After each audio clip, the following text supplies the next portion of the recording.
Hey guys, welcome back. Episode 2 dropped a couple days ago. Finally got around to watching it. Here's my review.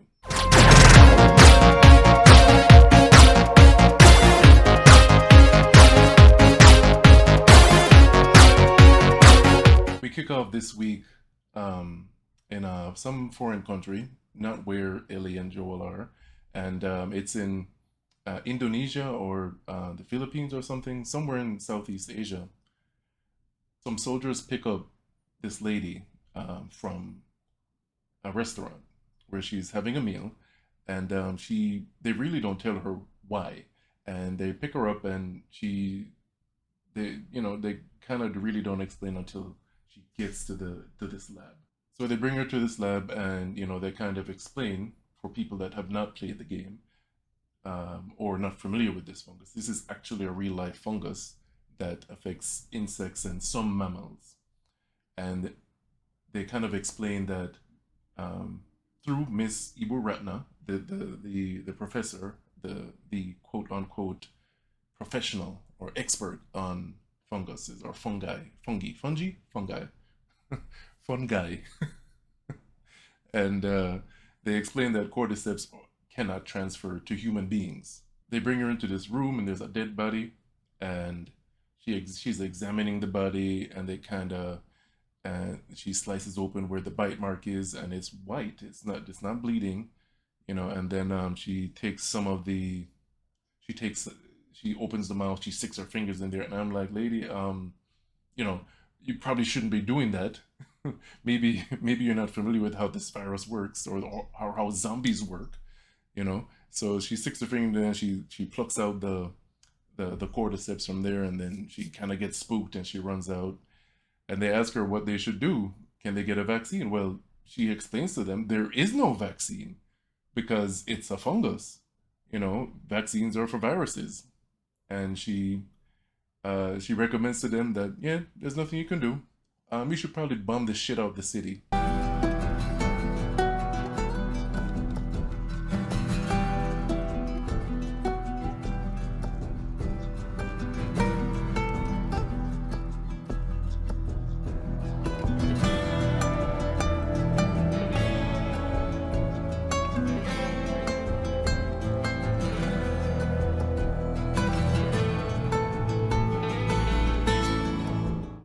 So we start off in current times, 2023, in this show. Ellie's sleeping in a room. She's still with Joel and Tess, but she wakes up and she's kind of aloof, and she doesn't know where she is, kind of, when you're waking up. And she looks around and she sees Joel and Tess, and Joel is pointing his rifle at her. And it's like, it just kind of shows that he doesn't trust that she's not going to turn on them and kill them. I find it interesting because this is kind of a stark contrast between Pedro Pascal's character in this show and The Mandalorian.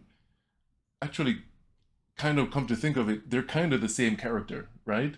Because in The Mandalorian, Din Djarin, his character, is tasked with acquiring Baby Yoda. In this show, Joel and Tess strike a business deal to transport Ellie to the Firefly. And then the theme of both shows are kind of the same, because these younger characters in the show, they eventually grow on Pedro Pascal. So they're essentially the same character.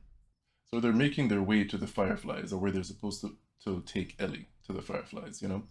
And Tess is curious to know more about Ellie and how she got bit and whatnot.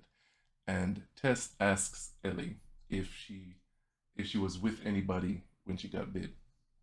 And Ellie lies, because from the game we know that she was with her friend um, from the expansion of the first game, Left Behind.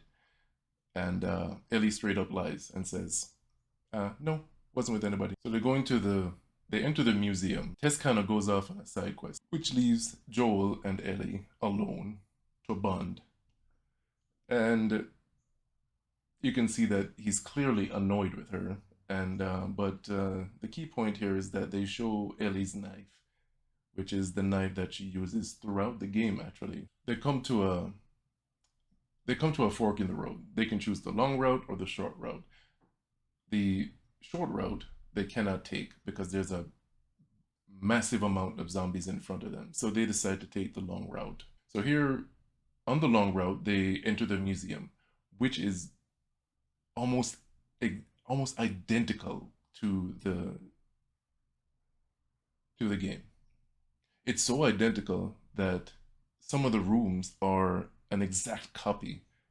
They built the set exactly like the game. The museum, and when there's a part where some debris falls and it separates Tess and Joel and Ellie, and the way even the way the wood falls down, it's exactly in the same placement as the game.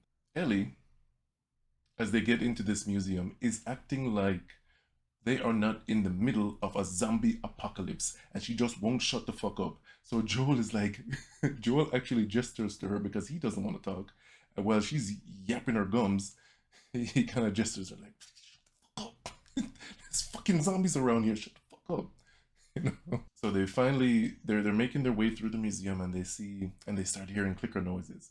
People, if you're from the game, if you play the game, you realize immediately you know exactly what these sounds are. It's the exact same sound effect replicated from the game. Clickers are these zombies that have evolved. They cannot see, but they can, they hear by clicking or sonar, I guess. As they're hiding from the clickers, Joel kind of gestures like they can't see, but they can hear you. I guess Ellie, 14-year-old, she's supposed to understand this gesture. As they're hiding from the clickers, the clickers are walking around looking for them. Joel obviously has dealt with them in the past because he shines a light right in the face of one of them, and it doesn't alert them. True to lore from the game, that's how they're supposed to work. They cannot see, they can't see flashlights, but they can definitely hear you. Joel steps on some glass, and it alerts clicker number one. There's only two of them for some reason, and the the clicker charges them, and he's still shooting this clicker in the body. And I'm like, really? Are you kidding me? Shoot the fucking thing in the head. Joel finally figures out that he needs to, not figure, he must have known before. It's not that they spoke about it. He shoots the zombies in the head. They get rid of the zombies, the clickers, and they make it out. And we get a somewhat moving scene straight out the game, or it's supposed to be, a bonding moment again, once again with Joel and Ellie. And I'm not kidding, word for word, the exact scene.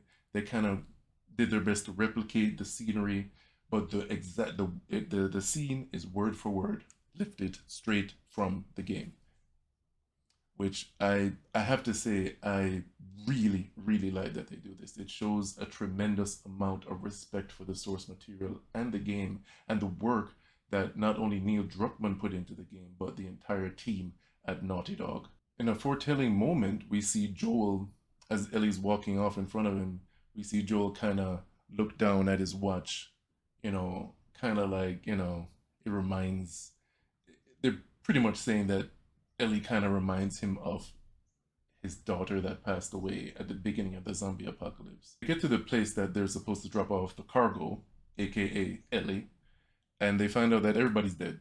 And Joel kind of says, "Oh, one of them turned, and then they killed each other."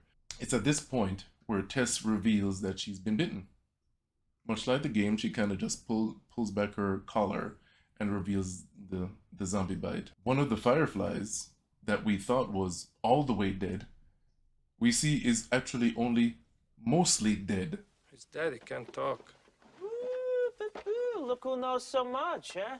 Well, it just so happens that your friend here is only mostly dead. He begins to reanimate as a zombie, and Joel pops him in the head. Unfortunately, it's kind of too late because we see the zombie tendrils or the fungus, kind of the cordyceps, that's the word, wrap around the zombie fingers, and they try to stomp it, but it's too late. This action sets off some sort of zombie bat signal. Um, you know, I guess the zombie. I still find it kind of weird, It's kind of like, I guess the zombies have Wi-Fi. Right here is where we see the largest deviation from the plot or the story in the game. Tess realizing that she's going to die anyways, goes out in a literal blaze of glory. She starts dumping gasoline and she's about to light the place up. And she says to Joel, "Save who you can save," which is an awesome line, by the way. So Joel grabs Ellie, they run out, and Ellie, for whatever reason, is, "No, don't leave her," blah blah blah. Anyways, but we get this scene where Tess is, it's the old, "Oh shit, my lighter isn't lighting" trope, and it's just like, really, this is what you went with? The scene in the game where Tess dies is a glorious scene. She goes out like a real G, and this she does kind of like, really, um how Tess actually, like, they could have just ended there with her dying in the explosion. That would have been good enough. But they had these zombies, the zombies that were alerted by Wi-Fi. They have them all running through the building, and um, one of them, the zombie leader, casually walks up to Tess as she's trying desperately to light the fucking lighter, and he kisses her. He just walks up to her and tendrils come out of his mouth, and he literally, that could have been bad enough, but he literally plants his face on on hers, and he French kisses her to death. I just think this is the lamest way that Tess could have went out. I think it's a change that was unnecessary and dumb. I don't like it. Um, it, like, I just feel like the whole "oh, my lighter isn't working" trope should never be used in film ever again for at least 100 years. Like, we've seen it so many times in film and TV shows. Like, come on. This for me is a extremely insipid change. I don't believe this change improved the story from the game at all. I think, as a matter of fact, I think they made it worse. Um, you know, everything else in this episode was splendid right up until that point. I think it's lame. I don't think they should have done it that way. Because of that, scene, I think it's a flub. I think it's a major mistake, and because of that, my final score for this episode, I'm gonna give it an 8 out of 10. Still a magnificent episode, but I just that one part just really bugged the hell out of me. I just can't get over it. I was looking for reasons to deduct points. Everything else in the episode was great. Pedro Pascal did a great job.